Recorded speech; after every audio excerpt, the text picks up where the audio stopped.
Vous avez peut-être déjà éprouvé cette sensation où tout paraît fluide, évident, où chaque action s'enchaîne naturellement, où vous êtes complètement absorbé par ce que vous faites, où aucun élément extérieur ne peut venir vous déconcentrer. Cette expérience, aussi rare que puissante, est ce que le psychologue Mihaly Csikszentmihalyi appelle le flow, et définit comme une condition psychologique et mentale dans laquelle on est complètement absorbé par ce que l'on fait, dans laquelle on éprouve une forme d'extase, dans le sens qu'on se sent extérieur à son corps. On ressent aussi une immense clarté, si bien qu'on sait exactement quoi et comment le faire. Le défi qui nous est proposé est à la fois difficile, mais sans l'être trop, si bien qu'on est serein et que la porte de l'échec n'existe pas. On entre aussi dans un espace-temps complètement différent, où tout est à la fois décomposé et extrêmement rapide. Enfin, notre motivation est intrinsèque, c'est-à-dire qu'on est motivé par l'activité elle-même et pas par les potentiels résultats ou conséquences de cette dernière. L'impact du flow a été démontré par de nombreuses équipes scientifiques, dont celle de ce même docteur en sciences sociales, dont je vais peut-être éviter de massacrer le nom une seconde fois. Si ? Oui ? Allez, je réessaie. Mihaly Csikszentmihalyi a donc mené des études sur des musiciens et démontré qu'un état de flow augmentait de 15% leur performance artistique.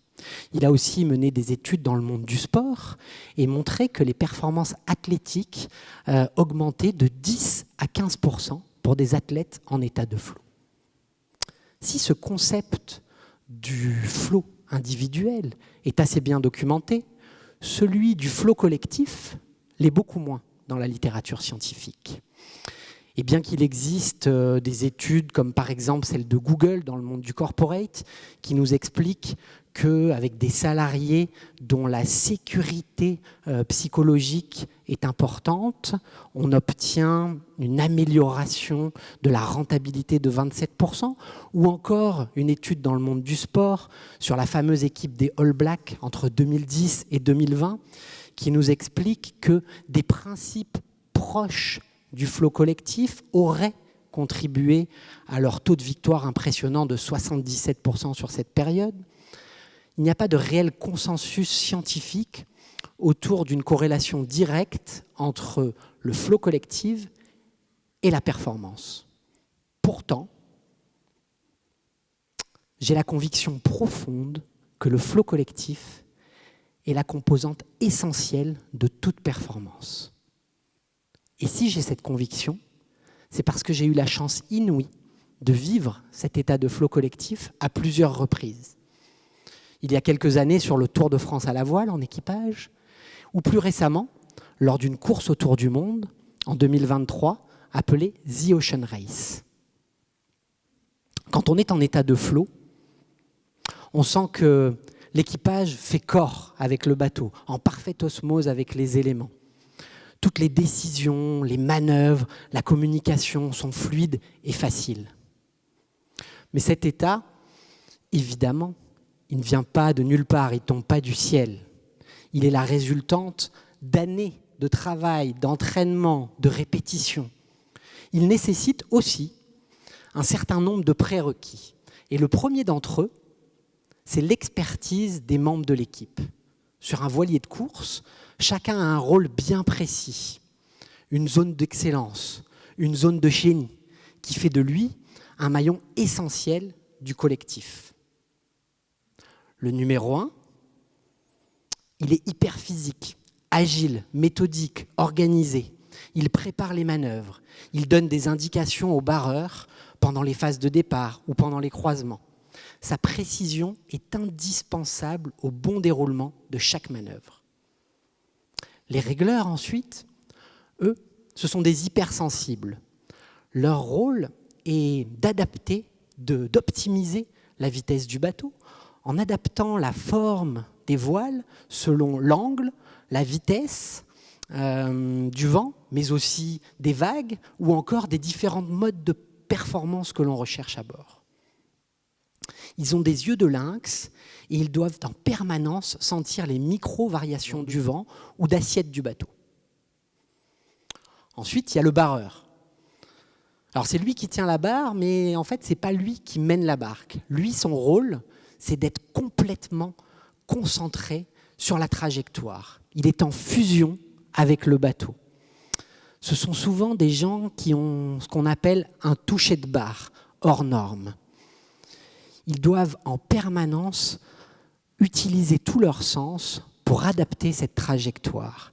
Et ils ont souvent cette capacité à sentir un peu plus tôt, un peu mieux, un peu plus que tout le monde, les micro-variations de comportement du bateau. Enfin, il y a le tacticien, souvent le skipper, le capitaine.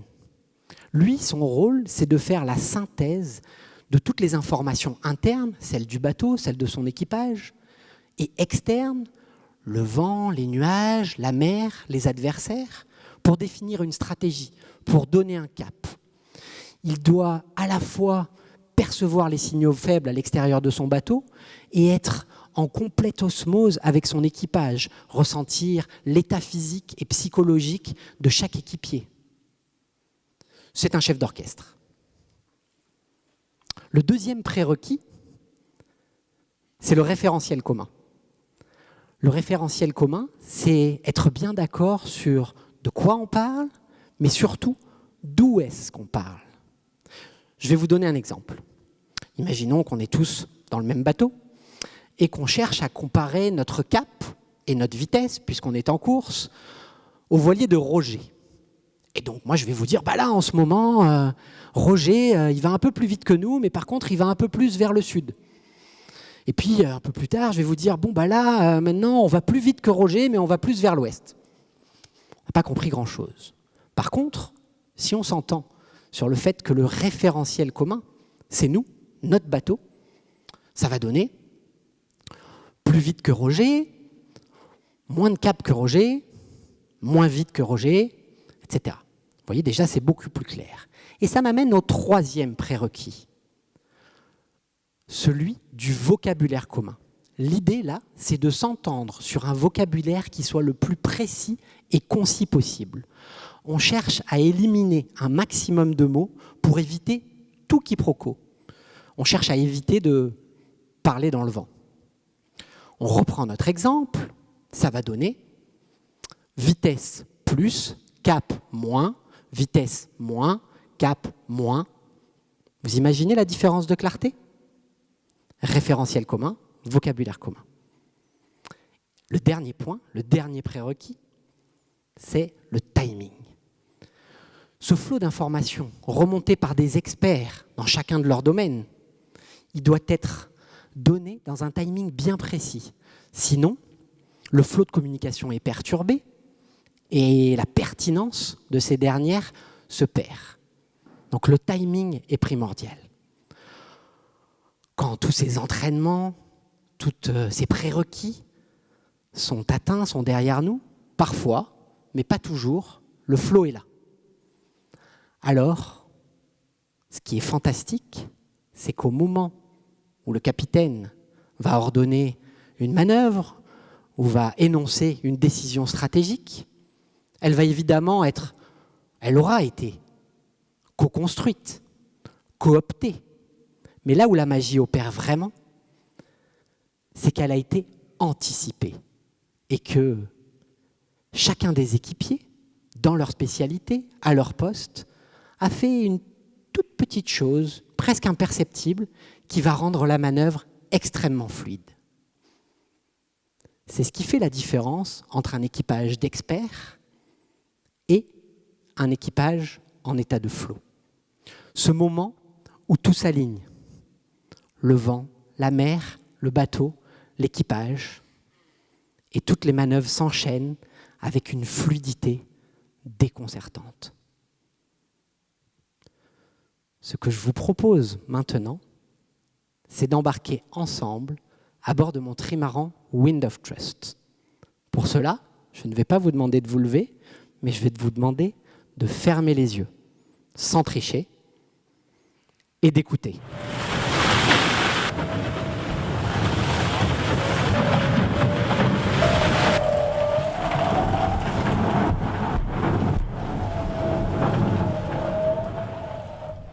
Imaginez, nous sommes au milieu de l'Atlantique Nord. La tempête Ernesto est à nos trousses. Le vent déjà est très fort et continue de monter. La mer grossit. Et chacun d'entre nous sait que la prochaine manœuvre sera de rouler le Grand Ginecker pour passer sous Fock, une voile plus petite. Choisissez vos postes. Numéro 1, régleur, barreur, tacticien. La manœuvre s'engage. Je sors de mon poste de navigation et je vous annonce, on roule.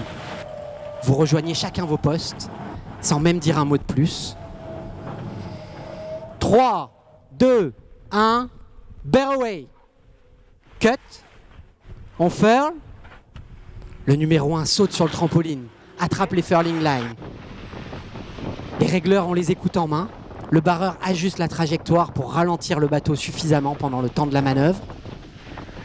De mon côté, je pousse avec les régleurs de toutes mes forces sur les manivelles pour rouler le plus rapidement possible le Ginecker. 3, 2, 1, OK. Unfurl J1, 3, 2, 1. On pousse encore sur les manivelles. Le numéro 1 range le Ginecker. Les régleurs ajustent les réglages de la nouvelle voile d'avant. Le barreur, doucement, reprend sa trajectoire. Le bateau accélère de nouveau. 10 nœuds, 15 nœuds, 20 nœuds, 25 nœuds. Ça y est, Wind of Trust est reparti. En avant du cyclone Ernesto, au milieu de l'Atlantique. Nous accélérons.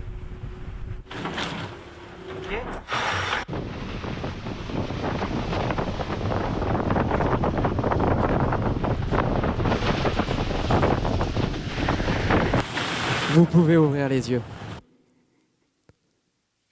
Si j'ai baptisé mon trimaran de course Wind of Trust, le vent de la confiance pour les non-anglophones, ce n'est pas un hasard. Sans confiance, confiance en soi, confiance en son équipage, confiance en notre projet commun et peut-être même confiance en une société, pas de flot. Et sans flot, pas de performance collective. Alors que vous soyez à cheval, en mer, en entreprise ou dans tout autre projet, je vous souhaite de parvenir à trouver le flot collectif.